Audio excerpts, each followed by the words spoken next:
Assalamualaikum warahmatullahi wabarakatuh. Kembali lagi bersama saya Puspa.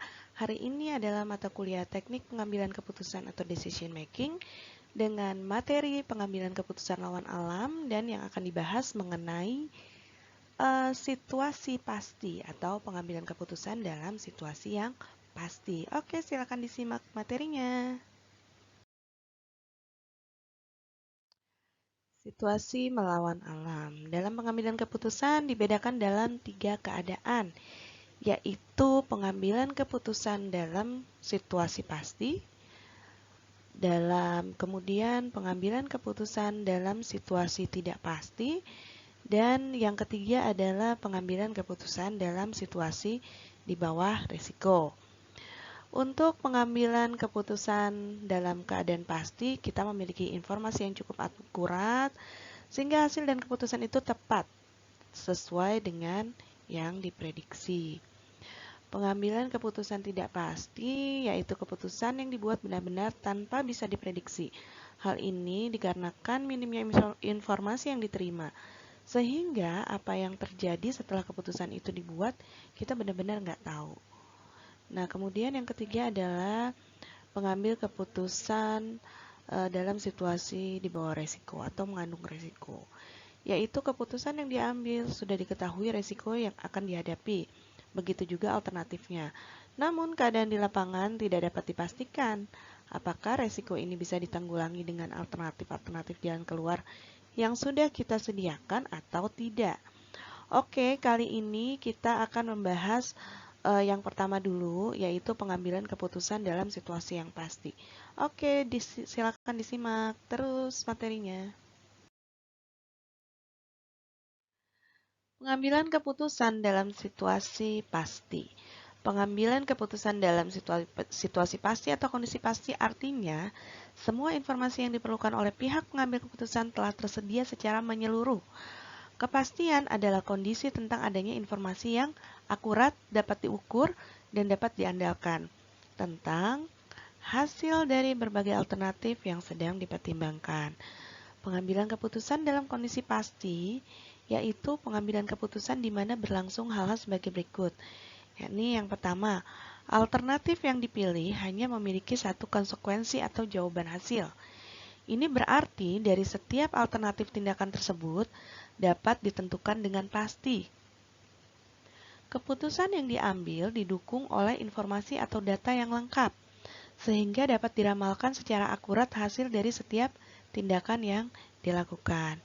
Dalam kondisi ini, pengambil keputusan secara pasti mengetahui apa yang akan terjadi di masa yang akan datang. Biasanya selalu dihubungkan dengan keputusan yang menyangkut masalah rutin, karena kejadian tertentu di masa yang akan datang pasti terjadi lagi gitu. Nah, ini misalnya kalau di bank itu kok antrian panjang banget gitu ya. Nah, ini gimana cara penyelesaiannya? Kemudian jumlah pelayanan di kasir. Di kasir itu selalu menumpuk antriannya. Nah, itu kondisi yang pasti kita bisa menanggulanginya seperti apa. Apalagi kondisi antrian menumpuk pada saat mau lebaran misalnya rame dan setelah keluarnya THR. Nah, itu apa yang harus dilakukan gitu ya. Terus kondisi mau puasa, biasanya di supermarket juga seperti itu antrian. Nah, yang kelima adalah pengambilan keputusan seperti ini dapat ditemui dalam kasus atau model yang bersifat deterministik. Pengambilan keputusan dalam situasi pasti. Pengambilan keputusan dalam situasi pasti dapat kita temukan dalam keputusan investasi. Dalam situasi kepastian, kondisi ekonomi mendatang dapat diprediksi pertumbuhannya dengan tepat. Misalnya dengan menghitung IRR atau Internal Rate of Return, atau dengan menghitung Net Present Value atau NPV. Dalam situasi pertumbuhan ekonomi mendatang yang dapat diduga atau diramalkan, yang predictable gitu ya, ke depannya seperti apa. Pengertian NPV, Net Present Value atau NPV, adalah selisih antara nilai sekarang dari arus kas yang masuk dengan nilai sekarang dari arus kas yang keluar pada periode waktu tertentu. NPV biasa digunakan dalam penganggaran modal untuk menganalisis profitabilitas dari sebuah proyek. Untuk menghitungnya, ada rumus NPV yang baku dan bisa kita gunakan. Secara sederhana, NPV adalah perkiraan keuntungan yang didapatkan sebuah usaha di masa depan jika kita menanamkan modal dengan nilai uang saat ini. Jadi kalau kita mau investasi, apakah investasi itu menguntungkan atau tidak? Kalau tidak menguntungkan, ya buat apa investasi? Mendingan uangnya ditaruh di bank saja gitu ya. Jadi NPV ini membantu kita memutuskan apakah investasi tersebut layak diambil atau dijalankan atau tidak perlu sama sekali, atau ganti investasi yang lain.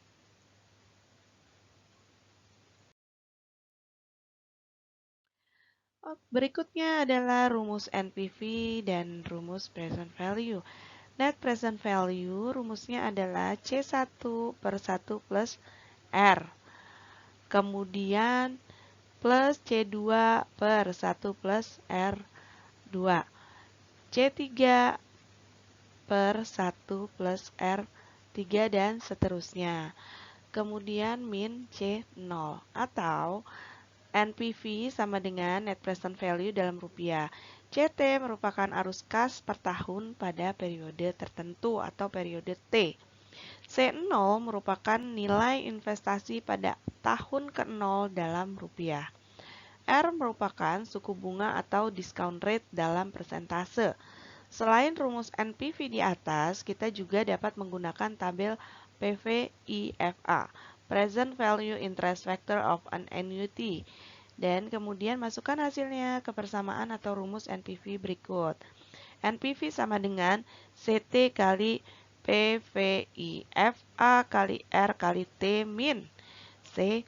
Nah, ini lebih mudah dan juga lebih simpel. Oke, kita lanjutkan ke contoh kasus dan cara menghitung NPV. Rumus NPV dan rumus present value. Net present value sama dengan C1 per 1 plus R pangkat 1 plus C2 per 1 plus R kuadrat plus C3 per 1 plus R pangkat 3 dan seterusnya. Atau CT per 1 plus R pangkat T min C0 atau NPV merupakan net present value dalam rupiah, CT merupakan arus kas per tahun dalam periode T, C0 merupakan nilai investasi awal pada tahun ke-0, dan R merupakan suku bunga atau discount rate dalam persen. Selain rumus NPV di atas, kita juga dapat menggunakan tabel PVIFA, Present Value Interest Factor for an Annuity. Kemudian masukkan hasilnya ke persamaan atau rumus NPV di bawah ini. NPV sama dengan CT plus PVIFA kali R kali T min C0. Oke, silakan disimak dan kita akan mencoba untuk mempelajari studi kasus dan cara menghitungnya. Contoh kasus dan cara menghitung NPV. Manajemen perusahaan edisi ingin membeli mesin produksi untuk meningkatkan jumlah produksi produknya. Harga mesin produksi yang baru itu 150 juta dengan suku bunga pinjaman 12% per tahun. Arus kas yang masuk diestimasikan sekitar 50 juta per tahun selama 5 tahun. Pertanyaannya, apakah rencana investasi pembelian mesin produksi ini dapat dilanjutkan atau tidak? Oke, disimak perhitungannya berikut ini. Cara penyelesaiannya adalah CT-nya itu 50 juta, C0-nya 150 juta, R-nya 12% atau 0,12. Kemudian kita masukkan ke rumus C1 per 1 plus R pangkat 1 plus C2 per 1 plus R kuadrat dan seterusnya min C0. Kita lihat di sini ada 5 tahun, berarti sampai C5. Yakni kita masukkan 50 per 1 plus 0,12 pangkat 1 plus 50 juta per 1 plus 0,12 pangkat 2 plus 50 juta per 1 plus 0,12 pangkat 3 dan seterusnya sampai dengan pangkat 5, kemudian min 150. Dilihat hasilnya di sini sama dengan 44,64 ditambah 39,86 ditambah 35,59 ditambah 31,78 ditambah 28,37 min 150. Jadi sama dengan 180,24 min 150. NPV hasilnya adalah 30,24. Jadi nilai NPV-nya adalah 30,24 juta. Nah, kemudian bagaimana dengan rumus NPV menggunakan tabel PVIA? Bagaimana membacanya? Kita bisa lihat 5 tahun, tadi ya waktunya ya. 5 tahun kita cari periodenya, yang pojok kiri itu di angka 5. Kemudian R-nya adalah 12%. Kita lihat ke kanan sampai dengan 12%. Nah, ketemulah yang diberikan tanda merah. Itu sudah saya beri tanda merah. Jadi, dalam tabel PVIA-nya dapat 3,6048. Oke, kita lanjutkan cara menghitungnya ya.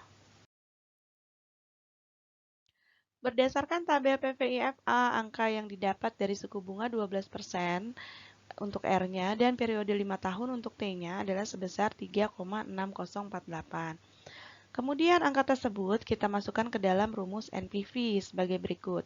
CT kali PVIFA untuk R dan T min C0 sama dengan 50 kali PVIFA untuk R 12% dan T 5 tahun min C0. Jadi perhitungannya adalah 50 kali 3,6048 min 150 sama dengan 180,24 min 150. Jadi NPV-nya adalah 30,24. Hasilnya juga sama dengan nilai yang didapat dari rumus NPV pertama, yaitu 30,24 atau 30,24 juta. Nah, tinggal dipilih mana yang lebih mudah untuk mengerjakannya. Analisis penghitungan rumus NPV.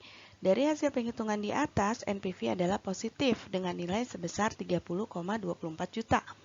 Artinya, mesin produksi yang akan dibeli tersebut dapat menghasilkan sekitar 30,24 juta setelah melunasi biaya pembelian mesin dan biaya bunga.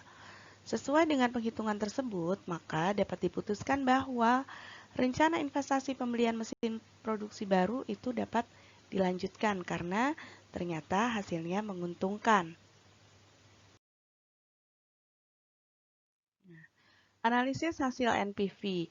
Jika nilai NPV lebih besar dari 0, maka investasi yang akan dijalankan akan mendatangkan keuntungan bagi perusahaan. Maka proyek direkomendasikan untuk dijalankan. Namun apabila nilai NPV sama dengan 0, investasinya itu tidak untung, tidak rugi. Nah, ini perlu didiskusikan lebih lanjut mengenai keuntungan lain yang akan didapatkan jika investasi tetap dijalankan. Jika investasinya kurang dari 0, artinya investasinya akan mendatangkan kerugian bagi perusahaan. Investasi itu harusnya untung, kalau rugi lebih baik tidak usah diambil. Jadi kalau NPV kurang dari 0, sehingga proyek direkomendasikan untuk dibatalkan. Dengan demikian, semakin besar angka positifnya, maka semakin besar pula penerimaan yang bisa didapatkan. Oleh karena itu, penghitungan ini tidak saja digunakan untuk mengevaluasi layak atau tidaknya untuk berinvestasi, namun juga digunakan untuk membandingkan investasi mana yang lebih baik jika terdapat dua pilihan investasi atau lebih.